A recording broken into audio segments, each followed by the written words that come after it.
My husband stood up during our anniversary dinner. He raised his glass, and he thanked the woman sitting next to him. Not me, her. 25 years of marriage, and that was the moment he chose to introduce his mistress to everyone in the room. 14 people were sitting at that table, family, friends, 2 couples from our church, and every single one of them turned to look at me. That's the moment the whole room held its breath. 14 people at that table, family, close friends, 2 couples from our church, and not one of them made a sound. Not one fork moved, not one glass touched another. They all looked at me. And I just sat there. I sat there and I thought about something my mother used to say. She'd say, "Rochelle, the quietest woman in the room is usually the one paying the most attention." She meant it as a warning, I think, or maybe a comfort. I was never sure which. Probably both. My mother was like that. She gave you things that worked in more than one direction. I should back up. 25 years is a long time to be married to someone. Long enough to know which drawer he puts his keys in. Long enough to know how he takes his coffee on slow mornings versus the mornings when he's already somewhere else in his head before he even sits down. Long enough to know his laugh. Not just the sound of it, but the difference between the laugh that's real and the one he uses in rooms where he wants people to like him. I knew both versions by heart. Most people, when they look at a marriage from the outside, they see the picture, the house, the car, the kids grown and doing well, the matching outfits at the Christmas party. They see 25 years and they think, they made it. They think that's an accomplishment in itself, like the number means something about the quality of the thing. I used to think that too. I'm not sure when I stopped. Somewhere around year 17, maybe. Or maybe earlier, and I just wasn't ready to name it yet. There's a difference between knowing something and being willing to say it out loud, even just to yourself, especially just to yourself. Calvin and I were what people called a solid couple. That's the word people used, solid, like furniture, like something that doesn't move even when you want it to. He was charismatic, Calvin. That's the honest word for it. He walks into a room and the room shifts slightly. People turn. Men stand up a little straighter. Women smile in a way that they're not always fully aware of. He has that quality. It's real, not performed. Or at least it started out that way. He's good looking and he knows it. Not arrogant exactly, more like comfortable. The way a man gets when the world has always responded well to his face. I wasn't the kind of woman who needed to be the most impressive person in the room. I never was. I'm a corporate attorney. I've spent 22 years in boardrooms where the goal is not to dazzle, it's to be the one who actually read the documents. I was always the one who actually read the documents. People underestimate quiet women. They do it constantly, and for the most part, I've let them, because underestimation has its uses. Calvin underestimated me too. He loved me, I believe that, in his way.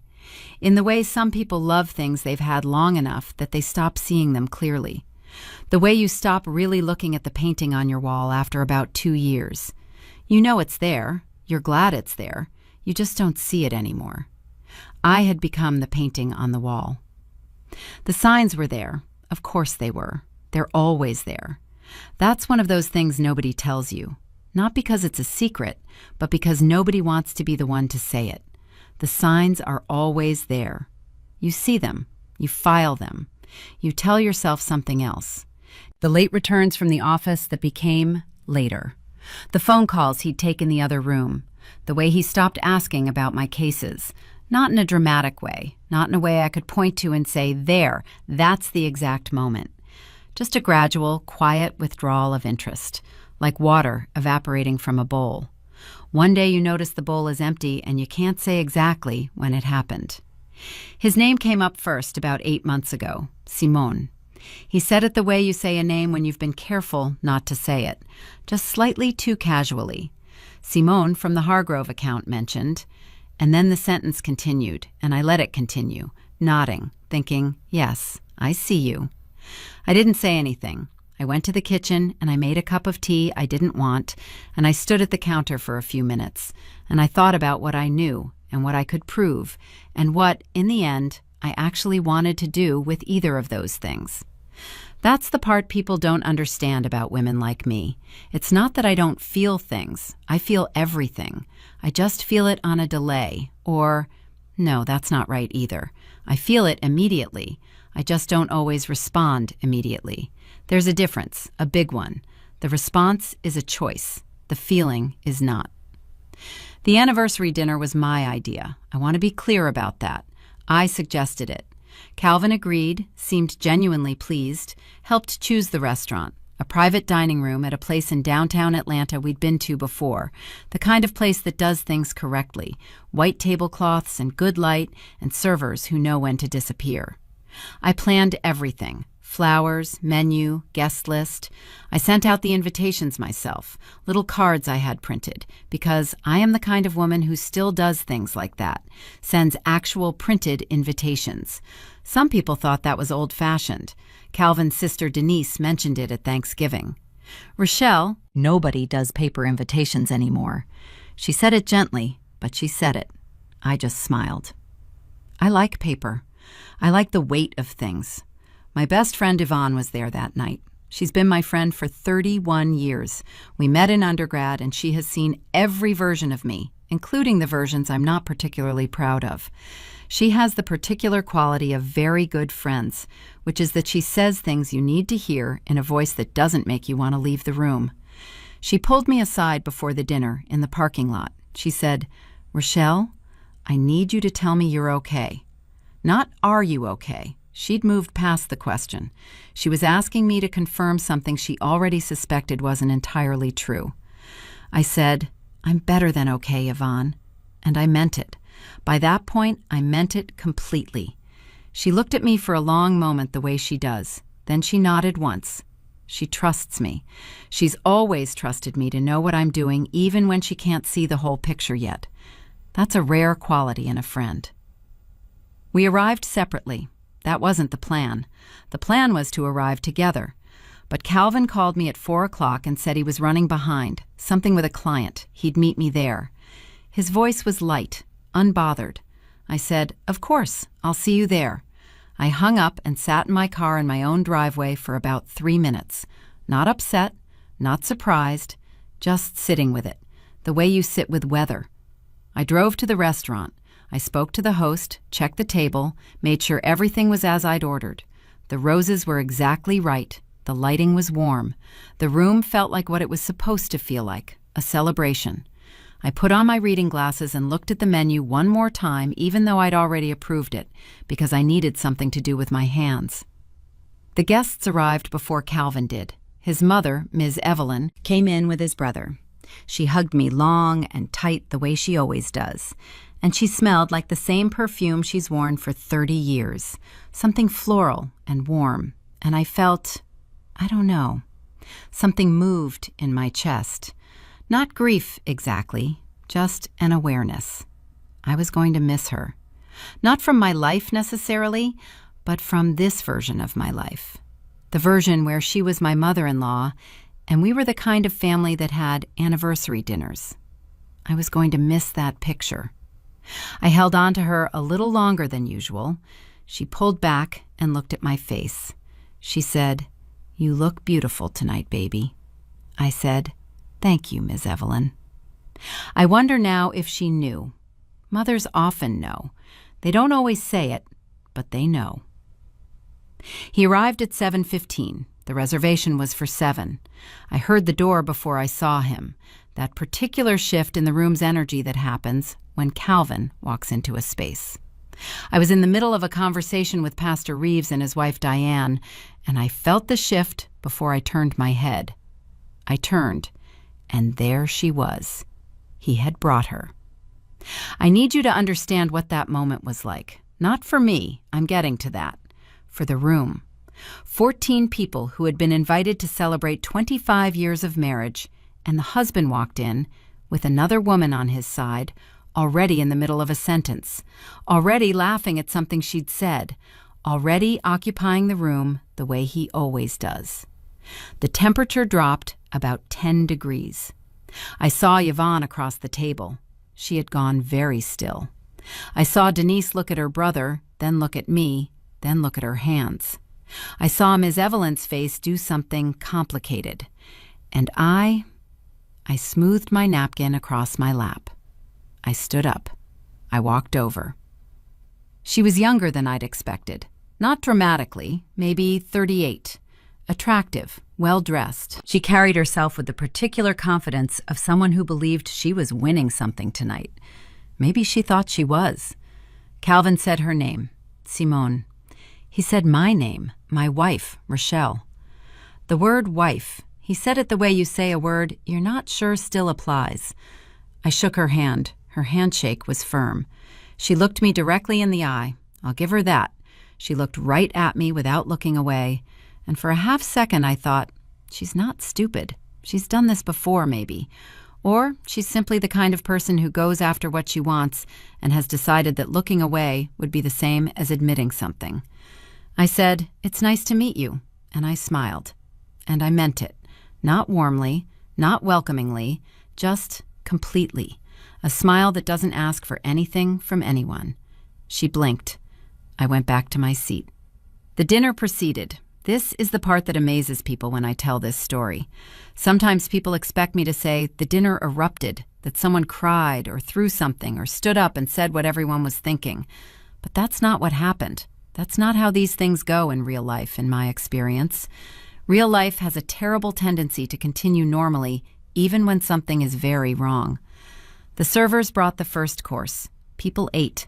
Conversations resumed, carefully, around the edges of the thing that had just happened. You could feel it, this collective, careful stepping around, this social choreography that Black families are particularly practiced at.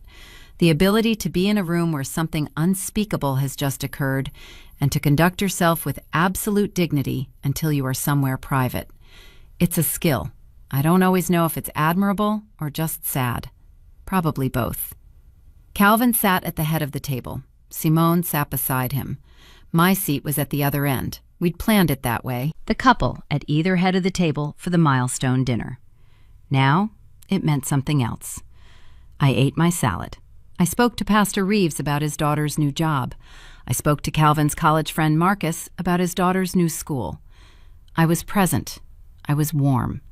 I was the hostess I had prepared to be. The whole time, I was also somewhere else entirely.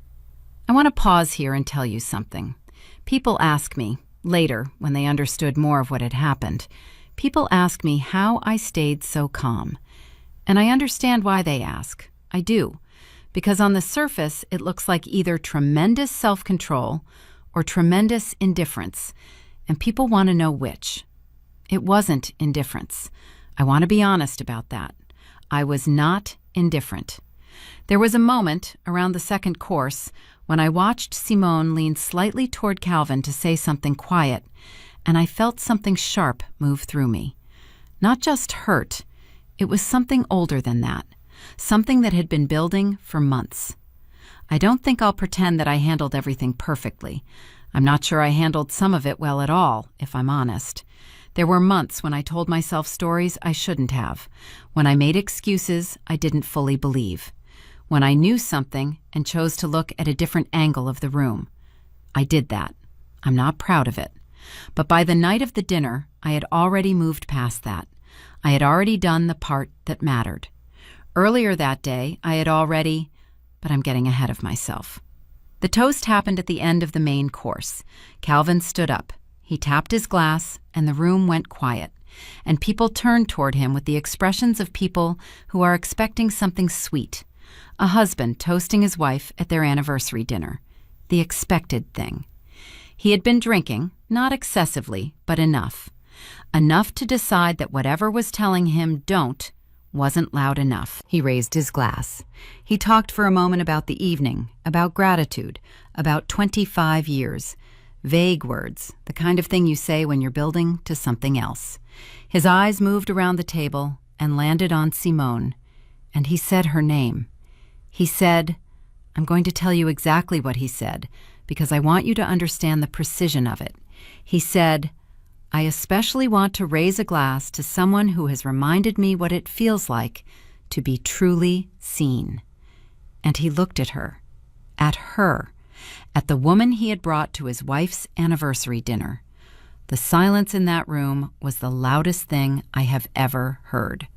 I have been in courtrooms during verdicts. I have been in hospital waiting rooms. I have been in my car at 2 a.m. after getting news I didn't want. I know silence. That silence was different. 14 people, and not one of them made a sound. They were all looking at me. Every single one of them. Ms. Evelyn's hands were folded on the table in front of her. Yvonne had her eyes on me like a lifeline she was ready to throw. Denise was looking at her plate with the expression of a woman who wanted to be somewhere else in the universe. And Calvin, he hadn't looked at me yet. He was still looking at Simone, who had the decency to drop her eyes to the table. Whatever she'd expected from this night, I don't think she'd expected quite this. And then Calvin looked at me. And I think he expected something. Tears, maybe, or anger. Something he could manage, something he could redirect. Calvin is good at managing emotional reactions in a room. He's done it his whole life. He turns crises into performances, and performances into stories where he's the center. He looked at me, and I was just there, sitting exactly as I had been, my hands in my lap, my posture correct, my face. I don't know exactly what my face looked like. Yvonne told me later it looked like I was watching something from very far away. I didn't cry. I didn't speak. I let the silence be what it was. And then, very slowly, I picked up my water glass and took a sip. Just water. Not wine. Water. And I set it back down. There's a particular thing that happens in rooms where something has gone deeply wrong. People wait to see what the person most affected will do, because whatever she does becomes the shape of the evening. If she cries, the evening becomes grief. If she rages, it becomes a scene. If she leaves, it becomes an ending. I have seen women in those moments make choices from their most wounded place, and I understand that. I have been that woman before, in smaller moments, in moments people never saw. But not tonight. I had made my choices earlier. Calvin sat back down. Someone, I think it was Marcus, Calvin's old friend, trying to save something, someone started a side conversation that slowly the table began to join, the way a fire catches. One by one, people returned to some version of normal because there was nothing else to do. Yvonne looked at me across the table. I met her eyes.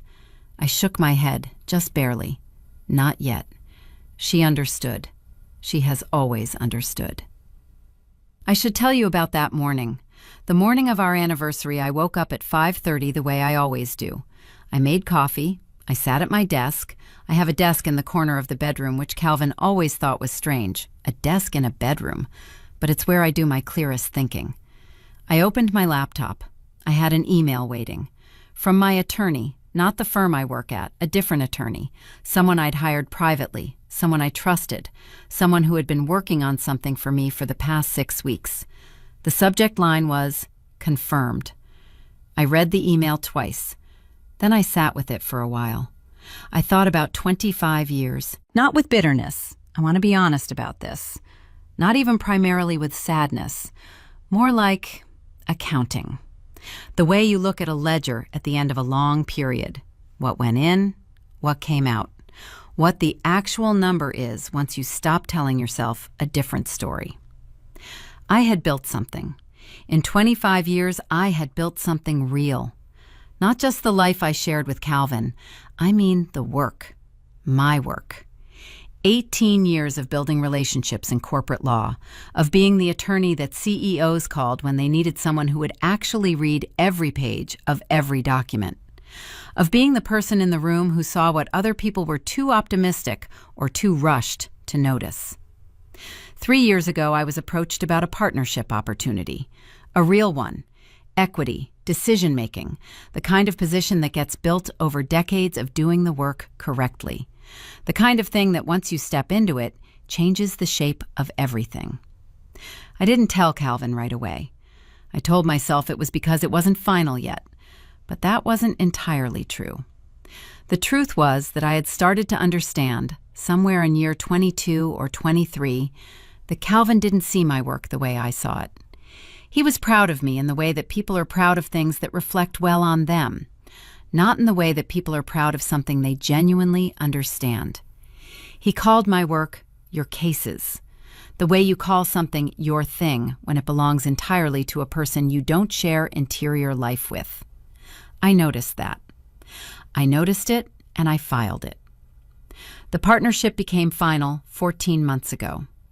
The morning of our anniversary, the email confirmed something else, something I had set in motion 6 weeks prior, when I finally admitted to myself what I had known for much longer. I had moved. Not my body, not yet. My finances, my professional standing, the careful, legal, fully documented restructuring of what belonged to me. My attorney had spent 6 weeks confirming what I'd built independently, the accounts, the clients, the professional arrangements that existed entirely in my name, entirely from work I had done, entirely untouched by a marriage that had been a picture of something, rather than the thing itself, for longer than I cared to calculate. It was all confirmed. Calvin didn't know. The dinner ended the way formal dinners end, when something has broken inside them. Politely. People said their goodbyes carefully, with extra warmth toward me, that particular tenderness people give you when they've witnessed your humiliation and don't know what else to offer. Ms. Evelyn held my face in her hands before she left. She looked at me for a long moment. She said, "You call me." Not, "You'll be fine." Not, "I'm sorry." Just, "You call me." I nodded. I held on to that. Yvonne stayed. She stood near the entrance with her coat on and waited while I settled with the restaurant. She's been doing things like that for 31 years, staying, waiting without being asked. The last to leave were Calvin and Simone. Calvin came toward me near the exit. Simone had already gone outside. He started to speak. I could see it in his face, the beginning of something, an explanation maybe, or another performance. I genuinely don't know which he intended. Maybe he didn't know either. I stopped him, not with my hand, not with volume, just with my eyes. And then I said, quietly, just for him, in the voice I use when I have already decided something, I said, "I spoke with Jonathan this morning." Jonathan, my attorney. Calvin knew the name. I'd mentioned Jonathan once, months ago, in passing. I watched him register it. I said, "The partnership accounts are in order. The clients I brought to the firm are properly documented. Everything I've built since 1999 is exactly where it should be." I let that settle for just a moment. Everything Calvin believed belonged to our life was already separated, legally, completely. Then I said, "Happy anniversary, Calvin," and I walked out. I want to tell you what I felt walking to my car. Not triumphant. I want to be honest about that because the word people use for moments like these is empowering, and I've never fully trusted that word. It's too clean. Real moments are never that clean. What I felt was something closer to tired. The particular tiredness that comes after you've been holding something for a very long time and you finally set it down. The night air was cool. Atlanta in early October, when the humidity finally lets go and the air gets honest. I stood at my car for a moment and breathed it. Yvonne came up beside me. She didn't say anything right away. She just stood there with me. Then she said, "How long?" I said, "A while." She nodded. She said, "You good?" I thought about that. I said, "Ask me in about 6 months." She laughed. A real laugh, the kind that acknowledges that things are both terrible and survivable at the same time, which is the only kind of laugh worth having, really. She hugged me. She said, "I'll be there in 6 months. I'll be there tomorrow." I believed her. I still believe her. There's a thing I've thought about since that night.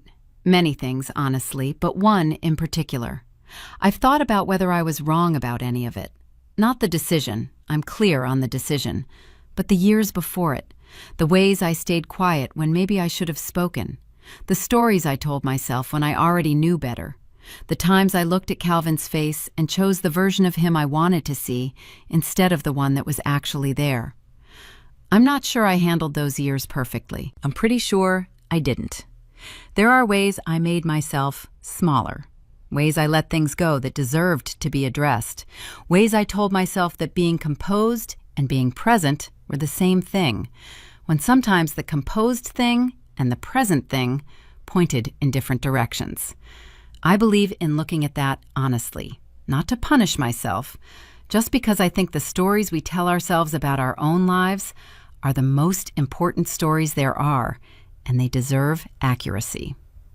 What I know is this: I am a woman who reads every document. I have always been that woman. And eventually, not quickly, not dramatically, but eventually, that woman finds the number at the bottom of the page. I have been asked, sometimes, how I stayed so calm at that table. I tell people what I told you. I had already done what needed doing. But there's a smaller truth inside that. I stayed calm because I had decided to, because I have never believed that the loudest response is the most powerful one, because there are rooms where the person everyone is watching is not the one holding the most. I was the person holding the most. I just hadn't shown the cards yet. Calvin called the next morning. I let it go to voicemail. He called again. I let it go. He texted, "We need to talk." I responded, "Jonathan will be in touch." 3 words. I sent 3 words back. Then I put my phone on the kitchen counter, poured a cup of coffee, and went to sit at my desk by the window. The light was coming in the way it does in the morning, sideways through the leaves of the oak tree in the front yard. I have sat at that window for 21 years. I know every version of how that light comes in. I sat there and I drank my coffee.